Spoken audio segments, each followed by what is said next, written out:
now, coming to you live, the Fantasy Oddcast, starring host used to be sober and guests KZap and Feta Cheese.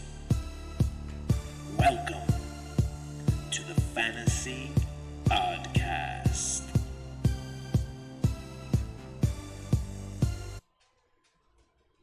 And welcome to Fantasy Oddcast episode 3, coming to you live here. We've got an absence of Feta Cheese. Right now it's going to be KZap and used to be sober, your host, talking about our third week going into our Sunday matchups tomorrow. We got topics up above us you can check out. We're going to be rolling on through. Obviously, first and foremost, what we want to cover first is recap of Thursday night's game. First game of the NFL season. Chris, give me your thoughts and how you feel after Thursday. I mean, I thought it was kind of what we were expecting. It's kind of a repeat of what happened last year in the playoffs. Exact repeat. Pretty boring game in the first three quarters. The ending was great because, there was a drive, and again, the Falcons couldn't convert in the red zone. And that was indicative of from the start of the game when they tried to run the ball 3 times with Freeman and just couldn't get it in. They had no trouble moving the ball in between the 20s, and they just couldn't punch it in. Julio Jones, absolute beast again. And I think there are some surprising people that showed that they came into the season ready to play. I think Darren Sproles looks great. I think Nelson Aguilar looked good in that as a number 2 option in that offense when Jeffries comes back. I think he does better when Jeffrey comes back too, in my opinion. Yeah, I mean, there's a lot of weapons there that they use, so it's going to be kind of hard to say like this guy's going to hit this week or every week or be consistent. I think you're going to have a lot of guys that are going to have explosive potential in that offense, but they're not going to be able to put that up week in and week out. Yeah, I agree with you on that. You have Ertz that's going to eat. You have, Jay Ajayi, who had another great game, who's going to eat. Corey Clement's going to get in on the action. Sproles is there. The new tight end Goddard got targeted in the end zone. So there's just a lot of weapons there. And let's see next week if Wentz is ready to come back and play. I know. I'd be excited if he does. Different. And then, it's kind of hard to analyze these teams after 1 week because it's not the full team, especially with not the quarterback that, pretty much could have won MVP last year if he didn't get hurt at the end of the season. Yeah. Well, I think on Atlanta's side, their inefficiency on running the ball all night, and I don't know if that's a product of the Eagles' defense being that good. Like Haloti Ngata looked great on the line. Stopping the run. I mean, here's my opinion on that. I don't think it was a product of the Eagles' defense. I think the Eagles' secondary, except for covering Jones, did pretty well. But what I saw, but what I saw out of the whole game was the fact that the Falcons got a little fancy with their backfield. We always talk about feed the hot hand, and they almost tried to run a 2-back system there yesterday on Thursday night. And the problem with that, you saw it every other drive they were switching. Exactly, and you look at the production.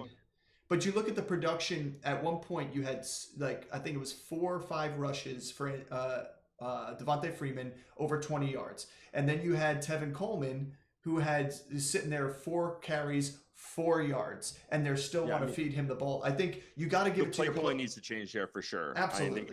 They got to utilize the players that are hot. I actually think their pass protection looked terrible. Matt Ryan just...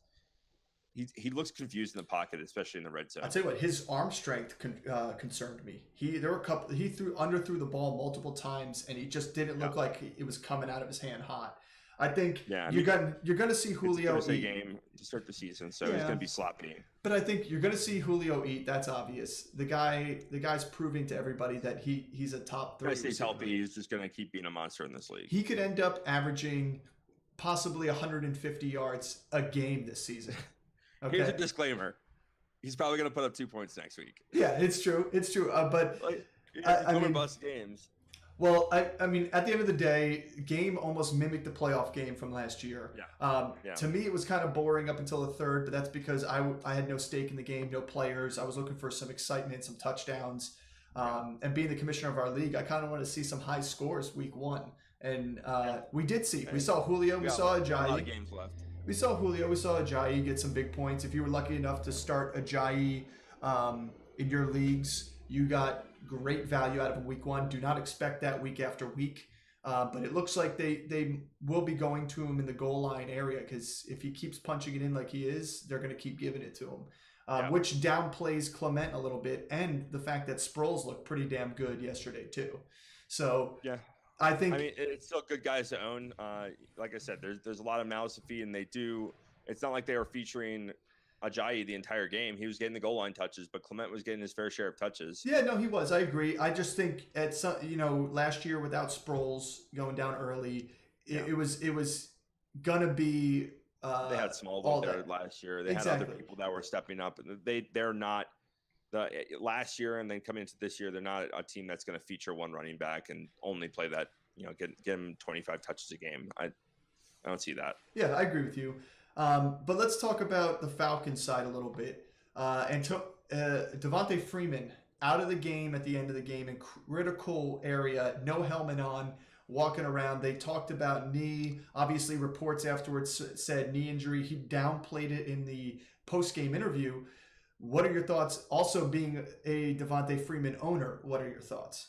So I'm not really concerned too much. They had like a moist hot pack on the sideline. He was walking around on it. He was favoring it a little bit, and they were kind of concerned because that was the same knee that he had damage to last year to his MCL and LCL, or PCL. The test showed up negative, so it doesn't seem to be like there's going to be a long-term damage. Maybe he gets limited playing time in week 2, but he has a couple extra days now to rest. True. So we'll see. I'm not too concerned if it keeps him up for a week.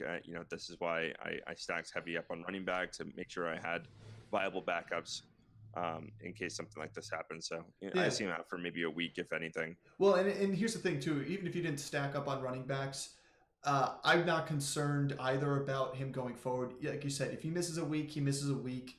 But to me, between him and Tevin Coleman, the obvious answer is Devontae Freeman. He's just more dynamic of a running back. Yeah. Tevin Coleman is a little bit more of a power runner.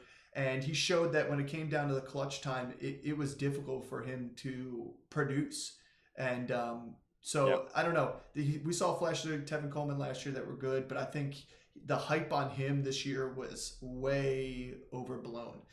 He went higher in drafts than I expected him to go. But that being said, I guess because Devontae Freeman's health has been in question the past 2 seasons between concussions and knee. So yeah. But let's move on. Let's take a look at risky starts for this Sunday. And give me 2. What do you got? I think my first risky start this Sunday is going to be Big Ben. And it ties in with the weather in Cleveland, which is one of our other topics that I'll bring up now and jump to the end. But they're talking plus 5 inches of rain, plus 7 locally at the stadium site. So 7 plus inches of rain. You know who'd be great in that game? Le'Veon Bell. But he hasn't shown up to camp. But on top of that, they're talking heavy winds, up to 40 miles an hour at times. And if you're getting swirling winds there in Cleveland, expect to be a heavy ground game. Expect Connor to get the ball a lot.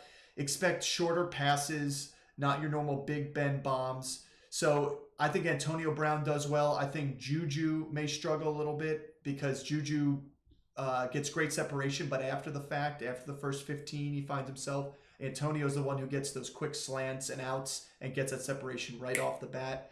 So Big Ben's a risky start for me. I think you're still going to get value out of his receivers. You're still going to get running value out of Connor. I just don't think he's going to do his normal Big Ben, 3-4 touchdown game. I think you're going to see them run the ball more in the red zone.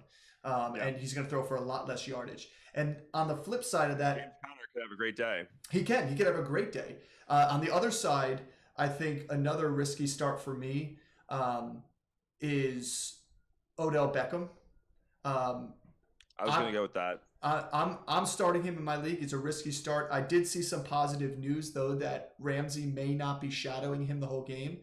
But Boye is still as good of a defensive back to be able to cover Odell Beckham. So I mean, it's going to be. I think starting any receiver in that game if you want to. Sterling Shepard might have the game, but I think they're going to get shut down. I think the Jags are good defensively.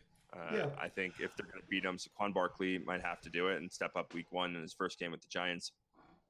Have to be on Eli's shoulders. I think, but Beckham is a risky start. Maybe Evan Ingram, the tight ends against Jacksonville have more success than the receivers. I agree. I think maybe that's a good play. Beckham is a risky start. However, I mean, he is the biggest mouth to feed on that team. So if you don't have anybody else, it's not a bad play. He's not a definite sit because he's shown that he can play against the best and still find his way in the end zone and get yardage. He's rarely been shut down, but when he is shut down, it's like 50 yards and no touchdown. So don't expect much out of him. I mean, who else do you have for a risky start this weekend? I'm going to go big or go home, right? I'm going to say Aaron Rodgers is going to be a risky start. Yeah. I think that Bears defense is legit, and he is going to get swarmed back there.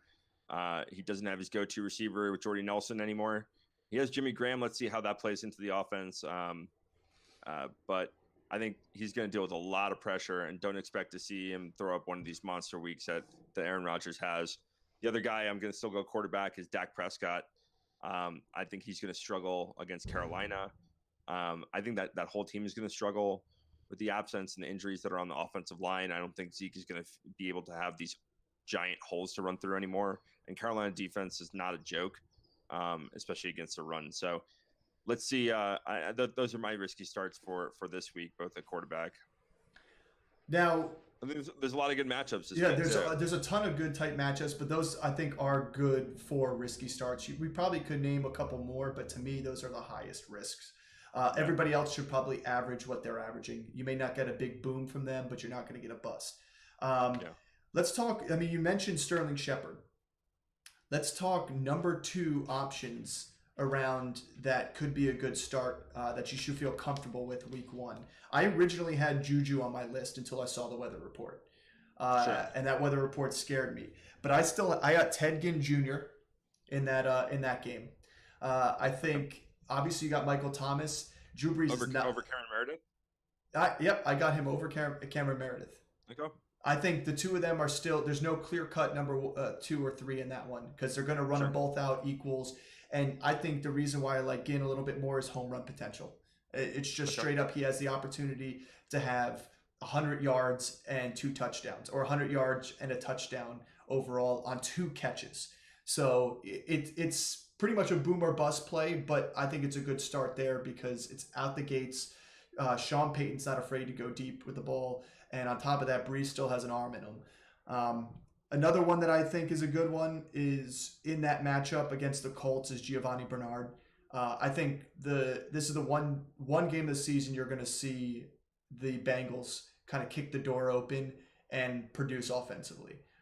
So here's an interesting stat. Since Giovanni Bernard has come into the league, he is 8th highest on fantasy points since he's come into the league. Yeah, listen, I'm not down on Joe him. Mixon. Everyone's high on Joe Mixon this year. I'm just because no Jeremy Hill, but Giovanni Bernard is still there, and Giovanni Bernard will eat a lot of touches. Yeah, he's very, very efficient in the backfield. I think the share in that backfield is going to be good. I think Mixon is a great running back. Don't get me wrong. But I think where Bernard in the past was able to vulture touchdowns, vulture catches out the backfield and carries, and especially playing off of when Hill was injured off and on the whole career, his whole career, as you know, he definitely had good opportunities. But against a very weak Colts defense that, who knows how Luck's going to do in his opener. They could have a lot of 3 and outs. They could also do really well, but I still think you're going to see AJ Green, you're going to see Bernard, you're going to see Mixon, and you're going to see the Red Rocket, Andy Dalton, do work this 1 week, and don't expect that to stay week to week after that. Yeah. So I got 3 receivers that I want to talk about as like good number 2s, viable guys that you can start. I think this might go for the entire season. Two of them are players I own. So I think they're great value down there. Are going to be an explosive offense. Emmanuel Sanders is number 1. Case Keenum loves throwing to the slot. Emmanuel Sanders loves to play in the slot. He's really successful out of the slot.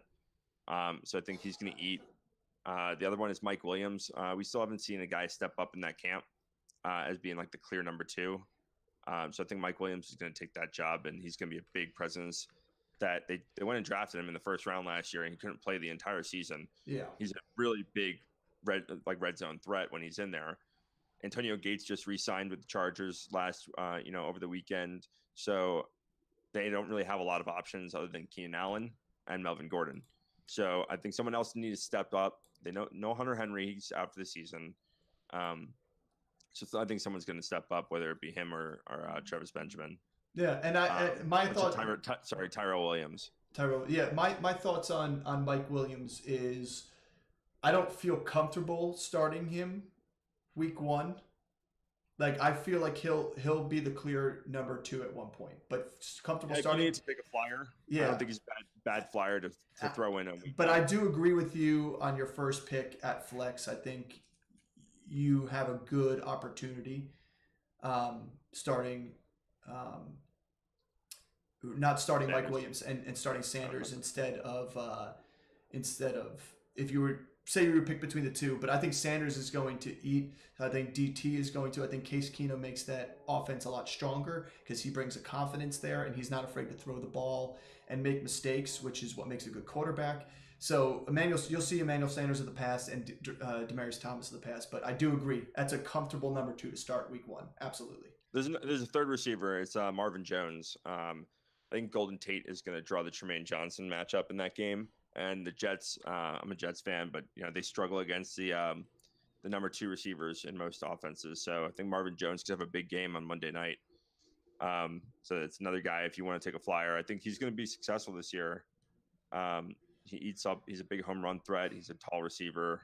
He goes up and gets him. Stafford loves to throw the ball downfield. Yeah, I agree with you on that one too. Let's keep on moving, and let's kind of finish up with what we think are going to be upsets this whole weekend. There's obviously a lot of good matchups, and I'll go down the list, and you tell me in your thoughts. Okay, here's who I believe is going to win. Blah blah blah. But if you're going to say upset or not, I got Steelers over the Browns in week 1. You think possible upset? I think it could be. I think Le'Veon Bell not being there in this game is going to really hurt them. It's going to be the James Conner show if Le'Veon doesn't go, and with the inclement weather and Big Ben not being able to throw and utilize his the best offensive weapon on that team with Antonio Brown, I think it gives the Browns a chance to run the football and possibly keep it a low scoring game and win. So. Yeah, I agree with you in that. I wouldn't be shocked. In inclement weather, whoever has a stronger running game and a good defense is going to shut them down. And right now, I think what the Browns have done in the offseason, on top of getting Carlos Hyde, who's a veteran running back who's played in nasty weather in San Francisco before, I think he has a good opportunity of being the best back of the day out there. Bengals Colts right now. They've got they got Bengals over the Colts. I think they still win that game. I don't think there's going to be an upset. I think Luck comes back, but I don't think we see Luck of the past, in my opinion. Yeah, I mean, I would say I don't think the Bengals are going to be a very good team, but I don't think the Colts are going to be a very good team either. I think Bengals might edge this one out if the weather stays. They're playing indoors in Indianapolis, so I don't think weather's going to be a factor. I think everyone's back healthy with Cincinnati. So week 1 could be a good game, and then people will get hurt. Yeah, people will get hurt on that team. So what about Titans Dolphins? They got Titans over the Dolphins. It's a short spread. I don't think there's any way. I think Titans are going to win that game. I think Titans win. I don't think there's any way the Dolphins win that one. So moving on. Zero fantasy implication in that game. I think this has got Minnesota well over the 49ers in this game, and I think it's going to be a rude awakening for Jimmy Garoppolo, in my opinion. Yeah, I mean, I actually think this could be an upset. I think, really? Yeah, I mean, I think the 49ers made a lot of moves in the offseason. Minnesota's a good team, but Kirk Cousins, let's see how he does his first game, but he's prone to turnovers. True. But I just think about on the defensive side for the Vikings, like there's not a receiver in San Francisco that I think is going to best Xavier Rhodes out there. So in my opinion, it's like they automatically take a receiver out of the whole equation. Jimmy Garoppolo doesn't need to use his wide receivers.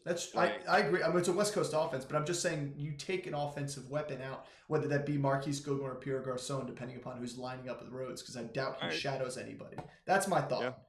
So, and you got Smith, and you got Smith back there, who's a turnover machine for the Vikings, and then back as a D-back. So, not saying they're a bad team. No, I just think that if I had to throw a bone out there for one crazy upset for the week, I could see this. I have, and I'm only calling this an upset because of what the stat lines are looking like, but they got New England over the Texans. I call upset. I say Texans come and blow the doors open on that. I think you see what we saw week 1 last year with the Chiefs and how they just came and destroyed the Patriots. Yeah.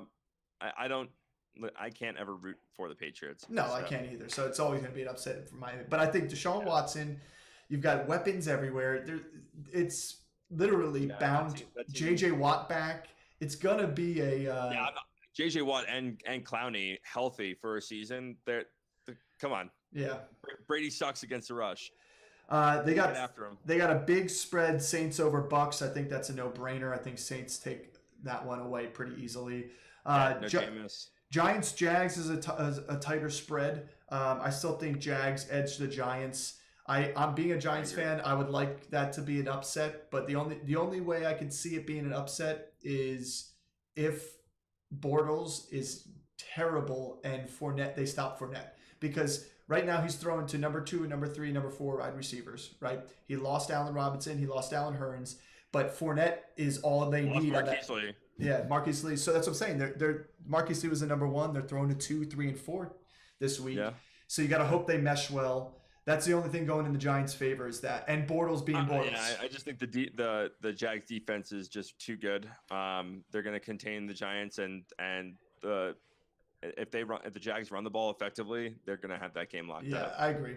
If the Giants have any opportunity, they got to stop Fournette. That's it. After that, I think they'll make Bortles create turnovers, and they have a chance. But no upset there. Ravens over Bills. I think that's an obvious one. I think Ravens go over the Bills. I think Shady's the only one. I think Ravens might have 5 defensive touchdowns. Sweet. Nathan Peterman turned the ball over 5 times and a half last year. I think he's going to double down on that. I agree. I think, to me, the game of the week to watch is going to be Chargers-Chiefs as far as being an equal matchup. They've got right now Chargers over Chiefs, and I think that's just because of straight defense right now. Eric Berry's also out for the Chiefs. That affects their D, but I'm not sure if he's going to start. I didn't see the latest report on him. But I think it's going to be a tight, hard-nosed run game. You got new quarterback out there in Mahomes, so he's going to take some. He's going to take some shots at Tyreek Hill. Phillip Rivers always takes shots. I think it's just going to be a back and forth. I think that game and the Broncos-Seahawks game are going to be really interesting to watch. I'd like to see how those two teams. I think there's going to be a lot of pressure on Russell Wilson. I think Case Keenum coming into a new offense with, I think, better weapons around him. Yeah, might be really interesting. I think that's going to be a tight game. Yeah, I think both games are going to be tight. I don't call an upset on either one, even though they've got Denver winning their matchup, Chargers winning theirs. I think it's a short spread. I think it go either way. Another tight spread is right now they've got Cardinals over the Redskins. Who knows?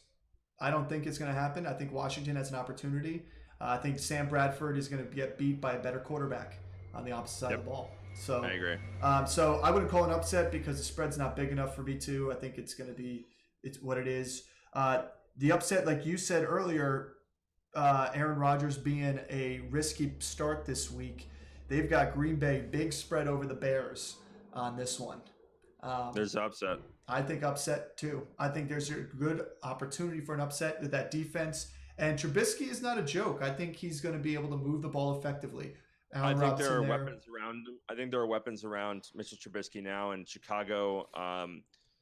With a good defense and a strong run game, I think they can be scary. That defense is that defense is going to be scary this year. Oh, yeah. With Khalil Mack there, they have some edge rush.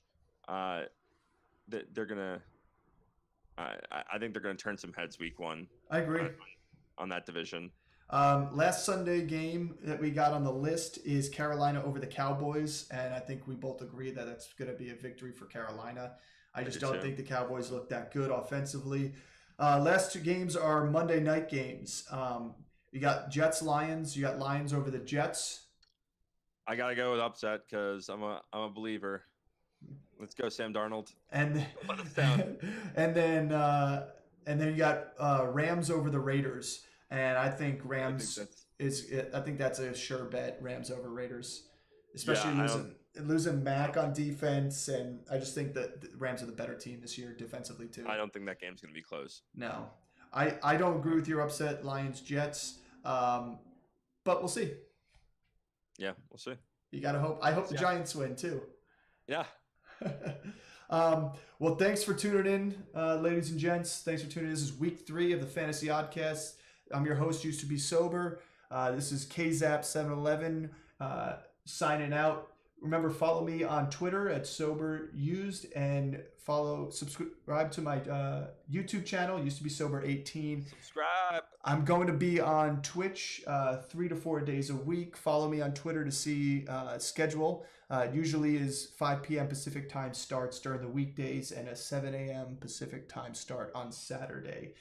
Tune in next week for our recap of all week 1 games, our advice going into week 2, and any questions you may have, feel free, shoot them in the comments below, and tune in live next week. All right. Thank you again.